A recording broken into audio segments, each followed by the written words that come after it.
بسم اللہ الرحمن الرحیم۔ السلام علیکم ورحمۃ اللہ وبرکاتہ۔ سامعین اکرام، پچھلے ایپیسوڈ میں حضرت اسماعیل علیہ السلام کی اولادوں اور ان کی نسل کے بارے میں جائزہ لیا گیا۔ اب اسلام سے پہلے عرب کے جو حالات تھے ان پر گفتگو کرتے ہوئے اس وقت وہاں کی حکومتوں اور مذاہب کا بھی مختصر جائزہ لینا مناسب سمجھتا ہوں، جس سے ظہور اسلام سے پہلے کے حالات کا پتہ چل سکے۔ جزیرۃ العرب میں اسلام کی نورانی شعاعیں بکھرنے سے پہلے وہاں دو قسم کے حکمران تھے، ایک تاج پوش بادشاہ اور دوسرے قبائلی سردار جو پورے طور پر آزاد اور خود مختار تھے۔ یہ حکمران تھے شاہان یمن، شاہان آل غسان جسے شام کی حکمرانی کہہ سکتے ہیں، اور شاہان ہیرا جسے عراق کی حکومت کہہ سکتے ہیں۔ بقیہ عرب حکمران تھے۔ عرب عربہ میں سے جو قدیم ترین یمانی قوم معلوم ہو سکی ہے وہ قوم سبا ہے۔ اس دور میں شاہان سبا کا لقب مکرب سبا تھا۔ ان کا پائے تخت سرواہ تھا، جس کے کھنڈر آج بھی مغرب کے مغرب میں موجود ہیں۔ یہ سبا وہی قوم تھی جس کی ملکہ سبا بلقیس کے نام سے مشہور ہے، اور وہ حضرت سلیمان علیہ السلام کے زمانے میں مسلمان ہو گئی تھی۔ قوم سبا کا زوال اس وقت شروع ہوا جب نبطیوں نے حجاز پر اپنا اقتدار قائم کر لیا، پھر رومیوں نے مصر و شام اور شمالی حجاز پر قبضہ کر لیا۔ اس کے بعد ایک دور ایسا ابھی آیا جب کہ یمن آزاد تو ہو گیا، مگر ایک عظیم سیلاب آیا جس کے نتیجے میں بستیوں کی بستیاں ویران ہو گئیں۔ اسی سیلاب کا ذکر اللہ تعالیٰ نے قرآن مجید میں سورہ سبا کی آیت نمبر 16 میں کیا ہے۔ اس کے بعد ایک اور سنگین حادثہ پیش آیا، یعنی یمن کے یہودی بادشاہ ذو نواس نے نجران کے عیسائیوں پر ایک ہیبت ناک حملہ کر کے انہیں عیسائی مذہب چھوڑنے پر مجبور کرنا چاہا، اور جب وہ عیسائیت چھوڑنے کو تیار نہ ہوئے تو ذو نواس نے خندقیں کھدوا کر عیسائیوں کو بھڑکتی ہوئی آگ میں جھونک دیا۔ قرآن مجید سورہ بروج کی آیت قتل اصحاب الاخدود میں اسی لرزہ خیز واقعے کی طرف اشارہ کیا گیا ہے۔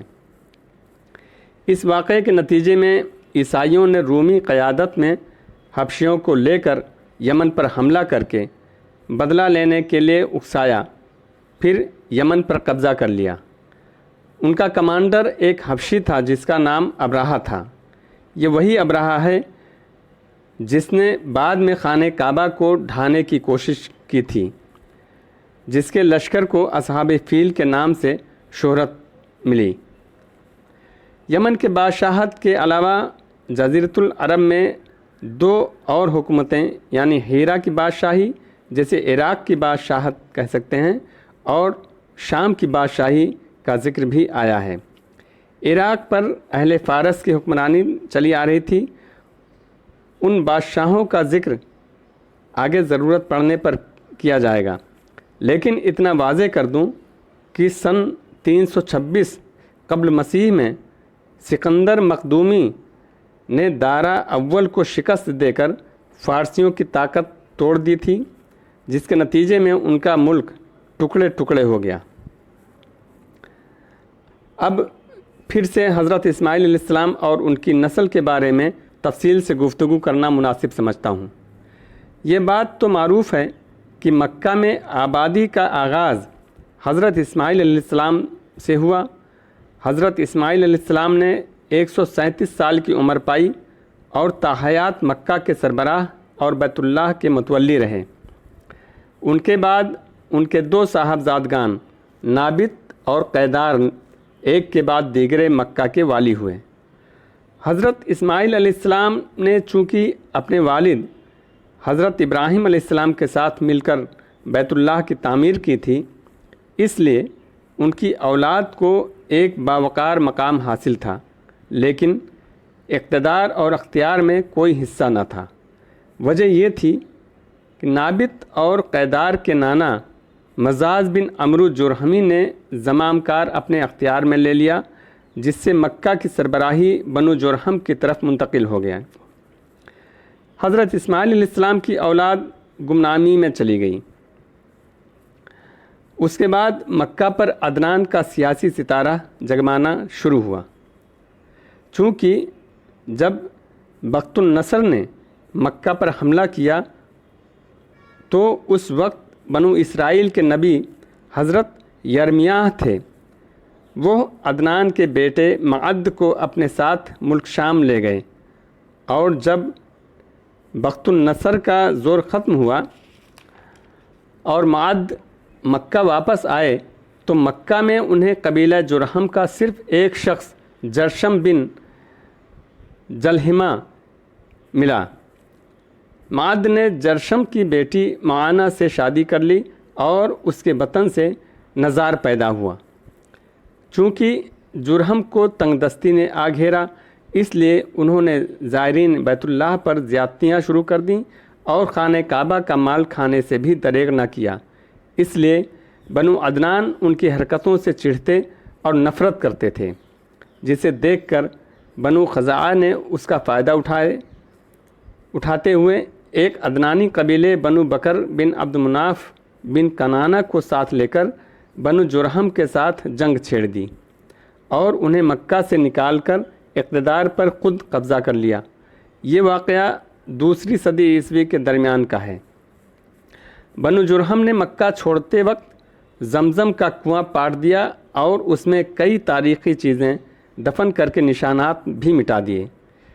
محمد ابن اسحاق کا بیان ہے کہ عمرو بن حارث بن مزاز جرہمی نے خانہ کعبہ کے دونوں ہرن اور کعبہ کے کونے میں لگا ہوا حجر اسود نکال کر زمزم کے کنویں میں دفن کر دیا اور اپنے قبیلے بنو جرہم کو ساتھ لے کر یمن چلا گیا۔ اب شام کی بادشاہی پر تھوڑی سی روشنی ڈالنے کی کوشش کر رہا ہوں۔ شام کی بادشاہی میں ان کا مشہور ترین بادشاہ زیاد بن محبولہ گزرا ہے۔ اندازہ کیا گیا ہے کہ زجاعمہ کا دور حکومت پوری دوسری صدی عیسوی تک رہا۔